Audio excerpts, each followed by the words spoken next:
Hello, one and all. Welcome back to another installment of the Weekend Goddess Report. I am your host, Liz Grace Christie, and this is my channel, Galactic Mythology. Today, I am reporting for the weekend of February 14th through February 17th. For those of you in the United States and other westernized spaces, you all know what February 14th means. Valentine's Day. And in honor of this cringy and special day, I thought I'd talk about Venus, a goddess who has quite a complex and long-winded mythology. The one we call Venus is a very ancient goddess that has carried many names throughout the centuries of mankind's history. Our Roman Venus is known to be the miraculous daughter of Uranus and is alleged to have no mother. This is a parallel characteristic Venus shares with Pallas Athena, who was also alleged to be born without a mother and from only a man's body, that body being Zeus's body, to be exact. Ooh, and another fun fact. Venus and Pallas Athena, they are mythologically said to not get along with one another. These girls do not entertain small talk with one another. Interestingly enough, though, Venus gets along with the goddess Hera, Zeus's wife. This is largely due to the fact that Venus is godsmackingly in love with Ares, the god of war, and also Hera's son. Ares is a bit of a mama's boy, and beyond that, Ares doesn't keep much close company. For Ares has a temper and is known to take what he wants when he wants. And that quality has left a rather distasteful flavor in the mouths of many gods on Mount Olympus. Everyone basically tolerates Ares there. Really, only two goddesses hold Ares' favor, and that is Venus and his mother, Hera.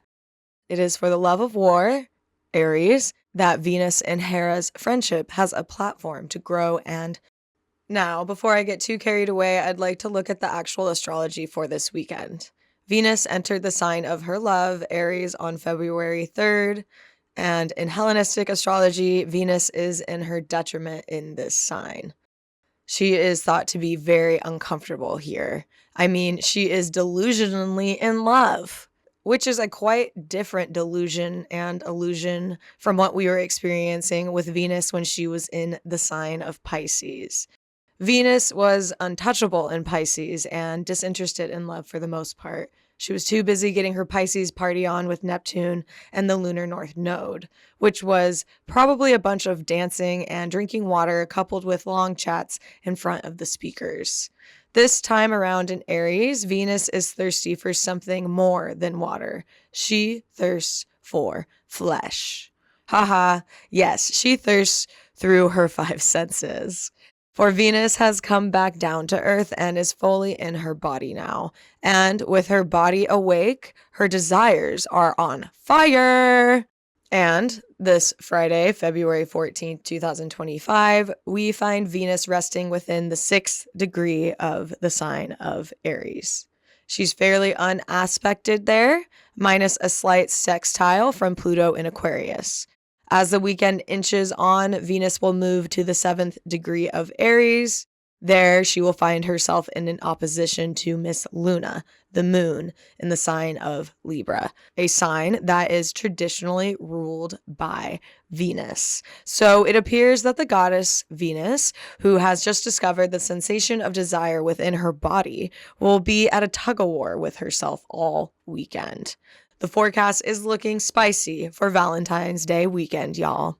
Let's dive into the mythology of Venus and see if there's any fruits we can pluck from learning about her complex background.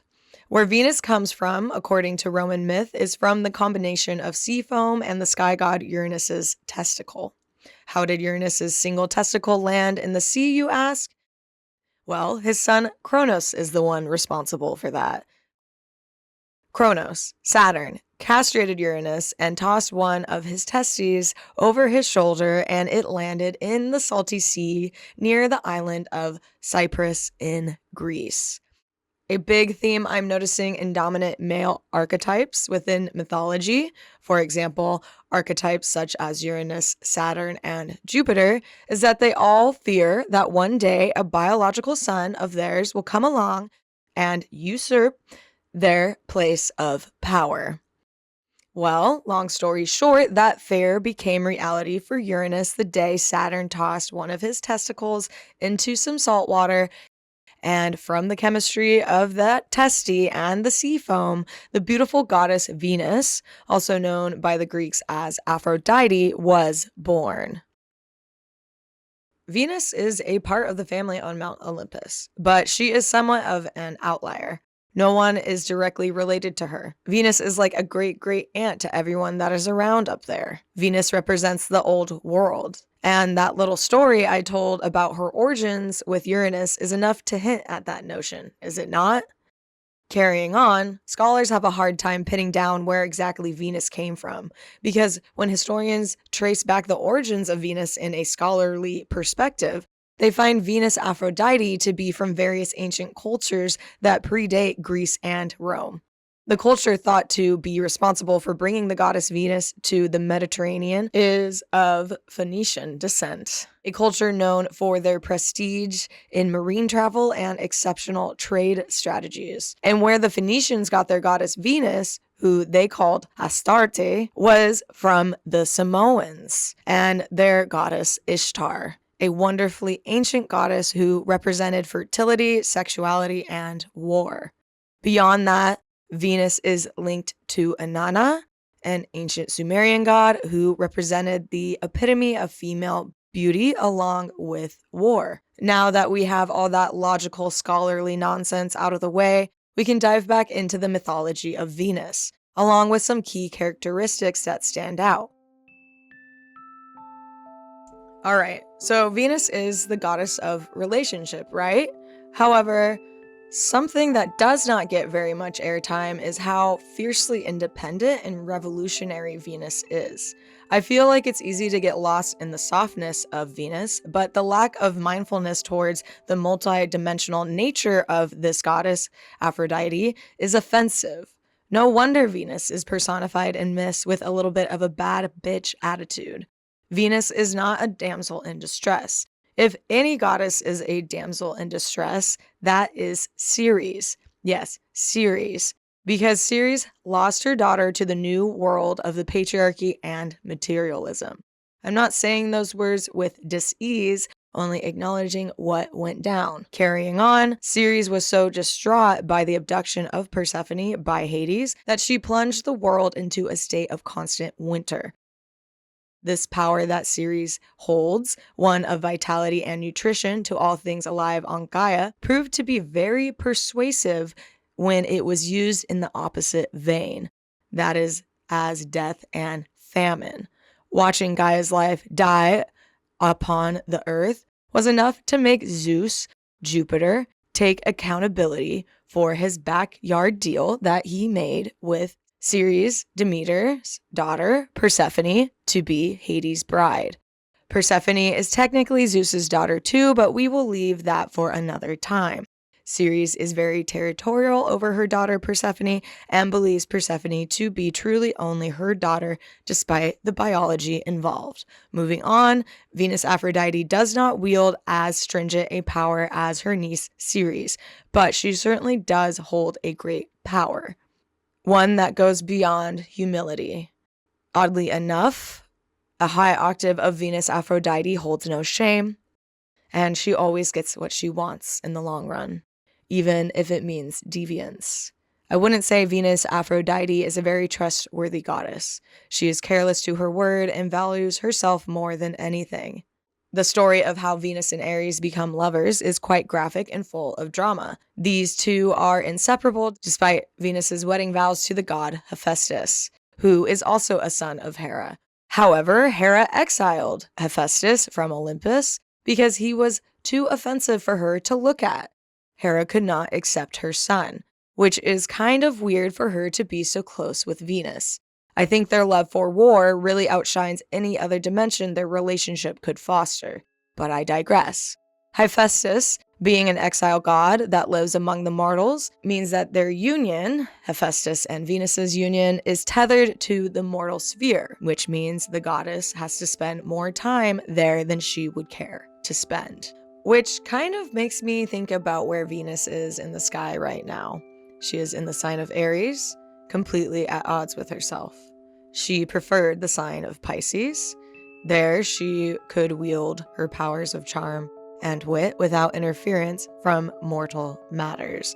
But now she is in Aries. She cannot avoid the desires of her body. And beyond that, she is confined to the physical limitation of her own beauty in the world of muggles. No one will stop gawking at her on Earth. When the humans look at her, they only see her body and face, not her intelligence and wisdom. And to make matters worse, her husband Hephaestus can only see Venus for her physical appearance as well. This notion infuriates Venus, Aphrodite, for she is more than a toy or an object to look at. Oh, and did I mention that Hera's son Hephaestus is a very gifted craftsman? With his hands, he has blessed humanity with many trinkets, such as swords and spears to fight their battles with. But poor Hephaestus cannot see past the physical realm. He is altogether consumed with the world of the mortals, despite his own divine status. The wounds he endures from his mother Hera are great, and he is all too comfortable with the land of mortals to go about mending those wounds anytime soon. Because of this lack of awareness on Hephaestus's part, Venus grows bored and, in her spare time, finds herself roaming the battlefields of the mortals. It is there, in the throes of war, Venus becomes infatuated with a flame that is burning with endless ferocity. Staring into this raging flame inspired the rage from within her to crackle and pop. No longer will she let this raging reality from within be trapped. She will merge with that brutal flame on the battlefield and release all of her torture. And with that, she stripped off all her clothes and walked into the flame, her beauty causing a shock of dumbfounded energy around the fighting mobs. They put down their arms and allowed the union of Aries and Venus to unwind. Bewitched by the scene, the humans acted as shields to onlookers from all angles, except for one, Helios, the god of the sun. We'll get to him later. Once Aries and Venus had separated, the mobs went back to fighting, and Venus went home to Hephaestus. Thrilled by what had just occurred out there on the battlefield, Venus was finding herself shockingly grateful for Hephaestus's lack of awareness. She could use his fixation on the mundane to her advantage, and to continue to see Aries without knowing. Aries and Venus would meet regularly, like clockwork. Helios, being the only god and being aware of the union between Venus and Aries, would soon feel a need to inform Hephaestus of what was going on. Helios is a god known for his honesty, and Helios was getting sick of watching Venus not keep her word to Hephaestus. Hephaestus was a little dense, but he had a good heart underneath it all, and beyond that, no one was going to evolve if Venus kept degrading her vows and duties on Earth. To remedy this, Helios encouraged Hephaestus to go look at his craftsmanship in action out on the battlefield. Helios encouraged Hephaestus to get away from his workshop and to just go and appreciate what he had created for once. Hephaestus reluctantly agreed to the idea, and the next thing you know, he was out in the battlefield. There, he saw something odd.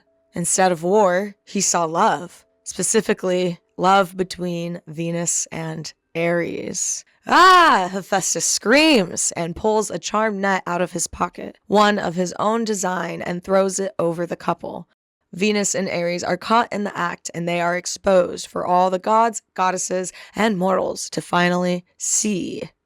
This is where the shameless side of Venus comes out, because despite her being exposed and punished for disrespecting her vows and her husband Hephaestus, she will continue to hook up with the god of war, Aries. And Aries doesn't really have any friends, so it's not like his reputation depends on it. Aries only encourages Venus to act out on her desires. So that's what I am saying, y'all. Be cautious this weekend. No one is playing fair out there. So the best thing you can do is trust yourself and value yourself more than anything, even if you're the weirdest one on the scene and no one really understands you. Venus Aphrodite is a stranger wherever she goes. She's not from Earth and she's not from Olympus. She is from somewhere beyond, and her energy is not one to be tamed. You may certainly attempt, but desires always seem to keep cropping up, don't they? Moreover, Venus in our skies is in her astrological shadow period. That means she will transverse this territory of Aries again backwards and then forwards once more before she is truly done here. Venus Aphrodite is set to station retrograde on March 1st. And she will be transversing as far as about 11 degrees before she stations retrograde and retraces her steps all the way back to the 24th degree of Pisces. Venus will enter the land of Pisces on March 27th, 2025. We will be well within an open eclipse window during that time because on March 14th, we will experience a Virgo full moon and a total lunar eclipse. Venus entering back into the sign of Pisces might bring some relief to us, but I would be hesitant to fully let your guard down then. Not to be a doomsday caster, but when considering the astrology of this weekend, February 14th through the 17th and beyond, I feel like on a micro level within the collective, we are all being asked as individuals to identify what is truly worth the fight and what is simply a waste of our time and energy. We are not being asked to suppress our feelings. If anything, we are being asked to exist and explore the depths of what we desire and what motivates us. Sometimes what is motivating us is a stale and out-of-date trauma that we have painted up and made pretty for the evening, or however long we entertain it. Shame can be a lower vibrational guest that we find ourselves getting on our hands and knees to greet, but I think it's safe to say we are not here as human beings to keep close company with our traumas and shame. Trauma and shame certainly have a place here. Things in this world would not be better with the absence of trauma and shame, but they are not meant to be our number one fans or our best friend. Sorry, trauma and shame. You two at least have each other and other low-hanging fruit to keep you company. Tapping back into this weekend, I suggest stepping into it with the veracity to see things for what they are. Even if they are really ugly and riddled with guilt and shame, just let them be. Do not try to solve your problems this weekend. Don't go trying to make them worse either. Just hang tight and feel whatever it is you gotta feel. Channel your intensity into art or into exercise. Venus in Aries natives, as in you were born with a Venus in Aries, are very sensitive to their bodies, and they benefit greatly from physical exercise and stimulation. Their bodies are their temple. They were born with that awareness and carry that notion close to their hearts throughout their lives. So treat yourself like a temple this weekend and worship yourself and your lover if you have one. You know what? The astrology this weekend is intense, but that intensity does not have to be bad if wielded correctly. And for those of you who are single and looking to mingle, this weekend could be a great time to meet a potential mate. Just don't go head over heels in love with anyone you meet this weekend. Stay cool and enjoy their company. Venus will be going retrograde on March 1st and will be going back over these degrees. So anyone you meet this weekend has a chance to come back around with little effort on your part. So don't get ahead of yourself, please. I'm going to end this report there, and I thank you all so much for tuning in and listening to the very end. Please like and comment. Your support means the world to me. I'm sending you all so much love, and I am asking you to empower yourself like Venus Aphrodite. Stand in your power without shame. I'm wishing you all so much love and peace on earth.